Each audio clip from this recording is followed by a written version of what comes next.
top 3 in the league. Whenever we're all talking, communicating, getting stops, limiting paint touches, getting back in transition, doing all the small things, diving on the floor, things that we've done before in the past, string that together for a consistent amount of games and then have that go from there. I see us being top 3, and we're capable of it. We've done it before.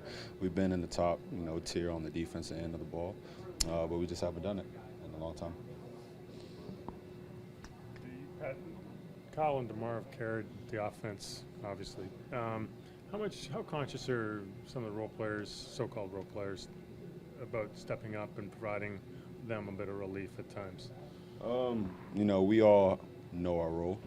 We know that Kyle and DeMar get the bulk of the offense, and we fill in as is.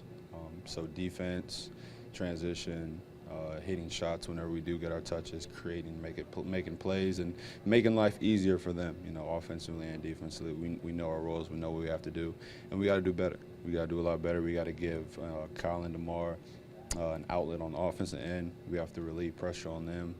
We do rely on them a lot, but I think each and every one of us have to step up on that offensive end, whether it's hitting shots in clutch moments, whether it's creating plays and finishing around the rim and attacking. Being a lot better on that end. We know we have to do that. Kyle and DeMar can only do so much, but we all collectively have to step up together. Sorry about that. Have they been trapped more aggressively as the season's gone on? I mean, each team does something different. Yeah. I wouldn't say they've been trapped, consistently throughout the year. Some coaches will want to trap them. Yeah. Some teams just play them normal.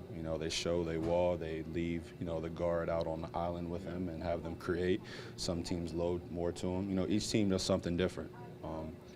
But I feel like they've been getting a variety of looks throughout the course of the year. Nothing's been consistent. It's all about us, helping them out, relieving the pressure for them. How much exposure did you have to Anthony Davis through the Kentucky connection, and like what's your perspective on him and the kind of year he's put together? I see him as being, a Hall of Famer, all-star every single year of his career, eventually winning a ring. He's a phenomenal player. We know all about his accolades and his talents on the court. But off the court, his work ethic, his humbleness, him as a man, him as an individual. That says a lot. His character is great. I've always been a huge fan of him. I've always had the utmost respect for him. Not just because he went to Kentucky. Of course, we have that brotherhood because of that, but just because of what I see on and off the court. So he's a beast out there. And he's definitely well deserved of everything that he gets. Did you ever run with him in the summer before he I made mean, it like to the league? every summer, guys go back to Kentucky, play pickup 5-on-5 with the younger guys. All the NBA vets come in and hang out with them. So I've seen him a couple times. I've seen him grow since his freshman year at Kentucky to what he is now. Like I said, I'm proud of him. I'm happy for him, and he's definitely well deserved everything he gets.